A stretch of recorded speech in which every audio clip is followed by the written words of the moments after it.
जय जगन्नाथ नमस्कार। आसतु नजर पकेबा मयूरभंज जिलार आज टॉप न्यूज अपडेट कौन कौन सब रही किंतु तापूर्व आपण मानक गोटे अनुरोध वीडियोटी को संपूर्ण देखंतु आ जो मैंने प्रथम कर चैनल को आछंती सब्सक्राइब करंतु जाफल प्रत्येक नूतन वीडियो नोटिफिकेशन आपण सर्वप्रथम पाई परिबे। आज प्रथम खबर बारिपदा सदर थाना जनिक नाबालिका गर्भवती नहीं अभियोग जहां नहीं पुलिस पक्षर तनागना आरंभ होईछि। एने सदर थाना मंगलवार 5टा समय अभियोग होगा पर यह नहीं मामला रुजु कर अजणा व्यक्ति को चिन्हट करने नहीं पुलिस पक्षर एक मोबाइल नंबर जरिया तदंत आरंभ होईछि। अभियोग अनुसार बारिपदा सदर थाना अंतर्गत जैनिका ग्रामर जड़े नाबालिका शरीर असुस्थ होगा पर परिवार लोके झीटी को चिकित्सा निमंते हॉस्पिटल को नहीं आसते। मात्र डाक्तर परीक्षा करने पर नाबालिका जनक 6 मासर गर्भवती बोली जमापड़ा। तेबे घटना संपर्क में स्वेच्छासेवी संस्था तरफ नाबालिका को पचरा उचरा करथिले। तेबे अजणा युवक गत 6 मास धरी फोन करी घर निकटस्थ जंगल को डाकुला एवं सेठारे से बारंबार दुष्कर्म करुवा नहीं नाबालिका जनक स्वीकार करथिले। तेबे यहाकु नहीं सदर थाना रे मामला रुजु करने सह तदंत आरंभ करिछि सदर थाना पुलिस। परवर्ती खबर दुर्गापुर उपखंड आसकंठारे चढ़ाऊ कर सोमवार अपराह 5टा समय चोराबाली बोझे ट्राक्टर जबत घटना रे गिरफ चालक ट्राक्टर को मंगलवार अपराह 12:30 कोर्ट चालाण कला बड़साई पुलिस। गिरफ ट्राक्टर चालक जनक होउचंती दुर्गापुर उपखंड गंधाली ग्रामर टिकिना और बनविहारी विधाणी। हस्तगत सूचना मुताबक आसकंद बालीघाटू बेआईन बाली उत्तोलन कर चोराचालाण करुवार खबर पाइबा पर बड़साई थाना रे एक टीम सोमवार अपराह चढ़ाऊ कर आसकन ठारू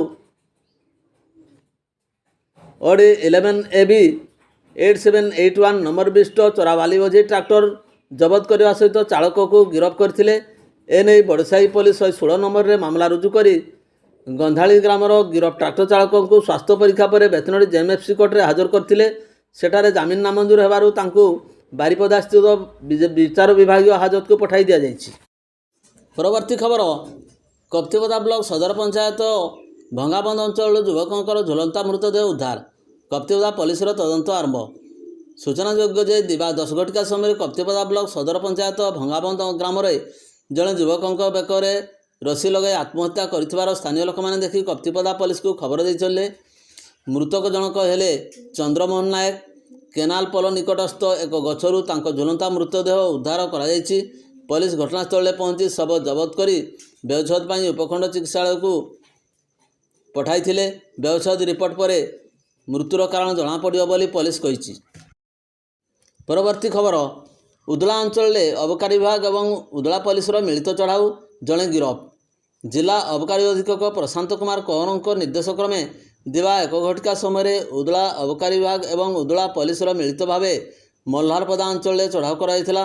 विशेष सूत्रु खबर पाई उदला अबकारी निरीक्षक नेतृत्व में जिलार स्वतंत्र अबकारी भ्राम्यमाण स्क्वाड उदला अबकारी विभाग बेतनटी अबकारी विभाग मिलित भाव मल्हारपदा अंचल चढ़ाऊ कर पूर्णचंद्र सिंह को गिरफ्त करथिबा सहित तांको निकटरू 300 लिटर मद 9 क्विंटाल महुल जबत करथिबा बेले 1280 किलोग्राम पच नष्ट करथिबार सूचना मिली। परवर्ती खबर पुराणाघाटी निकटरू विदेशी मद सह कार जबत। अपराह 3टा समय रायरंगपुर टाउन थाना पुलिस पेट्रोलिंग करुवा समय एक मद बोझे कार को जबत करथिला। पुलिस उक्त कार रे प्राय 74 लिटर विदेशी मद जबत करथिला। टाउन पुलिस 2 जन चालकों को अटक रखी अधिक तदंत जारी रखिबार सूचना मिली। परवर्ती खबर ग्रीष्मकाले पक्षीों पर जिलावासी निज घर बाहर एक पात्र रे पीवा पानी रखा अनुरोध कले मयूरभंज जिलापाल। सूचना अनुसार मंगलवार अपराह 4 घटिका समय मयूरभंज जिलापाल दत्तात्रेय भावदेव सिंधे ग्रीष्म प्रवाह को नहीं सोशल मीडिया एक्स रे एक वार्ता देते। ग्रीष्मकाले पक्षी मानी समस्त जिलावासी निज निज घर छात किंबा घर बाहर एक पात्र रे किसी पीवा पानी रखा अनुरोध करछंती। एही वार्ता को समग्र जिला व्यापक करने को जिला सूचना और लोकसंपर्क अधिकारी अविनाश पाणी को एने गणमाध्यम को सूचना देछंती। परवर्ती खबर अर्जुनपाली गाँ निकटे गछरु पड़ी व्यक्ति गुरुतर। बेजातला ब्लॉक अंचल अपराह 3टा समय अर्जुनपाली गाँव में सुकुरा देहुरी निकट जंगल को कुरकुटी आने जाते। ଏବଂ କୁରକୁଟି ସଂଗ୍ରହ କରିବା ସମୟରେ ଗଛ ଉପରୁ ଖସି ପଡ଼ିଥିଲେ। ଏହାପରେ ପରିବାର ଲୋକେ ତାଙ୍କୁ ଗୁରୁତର ଅବସ୍ଥାରେ 108 ଆମ୍ବୁଲାନ୍ସ ଯୋଗେ ରାଇରଙ୍ଗପୁର ଡାକ୍ତରଖାନାରେ ଭର୍ତ୍ତି କରିଥିଲେ। ଉକ୍ତ ବ୍ୟକ୍ତି ଏବେ ସେଠାରେ ଚିକିତ୍ସିତ ହେଉଥିବା ଜଣାପଡ଼ିଛି। ପରବର୍ତ୍ତୀ ଖବର, ବୈଶିଙ୍ଗା ଥାନାଧୀନ ଚାଞ୍ଚିପଦାଠାରେ ସୋମବାର ରାତି 11:30 ସମୟରେ ଏକ ଅଜଣା ମୋଟରସାଇକେଲ ଧକ୍କାରେ ଜୈନିକ ସାଇକେଲ ଚାଳକ ଯୁବକ ଗୁରୁତର ଆହତ ହୋଇଛନ୍ତି। ଗୁରୁତର ସାଇକେଲ ଚାଳକ ଯୁବକ ଜଣକ ହେଉଛନ୍ତି ବୈଶିଙ୍ଗା ଥାନା ଅଧୀନ ମୈତପୁର ଗ୍ରାମର ବୁଧିଆ ସିଂ। ବୁଧିଆ ହରିପୁରଠାରେ ଚାଲିଥିବା ମେଳା ଦେଖିସାରି ସାଇକେଲ ଯୋଗେ ଘରକୁ ଫେରୁଥିବା ସମୟରେ ଚାଞ୍ଚିପଦାଠାରେ ଏକ ଅଜଣା ମୋଟରସାଇକେଲ ତାଙ୍କୁ ଧକ୍କା ଦେଇଥିଲା ଏବଂ ଚମ୍ପଟ ମାରିଥିଲା। ଘଟଣାସ୍ଥଳରେ ରକ୍ତ ଜୁଡ଼ୁବୁଡ଼ୁ ଅବସ୍ଥାରେ ଦୀର୍ଘ ସମୟ ଧରି ଚେତାଶୂନ୍ୟ ହୋଇ ପଡ଼ି ରହିଥିଲେ ବୁଧିଆ। ସ୍ଥାନୀୟ ଲୋକମାନେ ଦେଖି ଆମ୍ବୁଲାନ୍ସ ଏବଂ ବୈଶିଙ୍ଗା ପୋଲିସକୁ ଖବର ଦେଇଥିଲେ। ଆମ୍ବୁଲାନ୍ସ ଯୋଗେ ବୁଧିଆକୁ ବେତନଟୀ ଡାକ୍ତରଖାନାରେ ଭର୍ତ୍ତି କରିଥିବା ବେଳେ ତାଙ୍କର ଅବସ୍ଥା ଅତ୍ୟନ୍ତ ସଙ୍କଟାପନ୍ନ ଥିବା ଜଣାପଡ଼ିଛି। ପରବର୍ତ୍ତୀ ଖବର, ଆମ୍ବୁଲକୋଚା ଗ୍ରାମରେ ପୂର୍ବ ଶତ୍ରୁତାକୁ କେନ୍ଦ୍ର କରି ମହିଳାଙ୍କୁ ଲୁହାରଡ଼ରେ ମରଣାନ୍ତକ ଆକ୍ରମଣ ଅଭିଯୋଗରେ ମାମଲା ରୁଜୁ।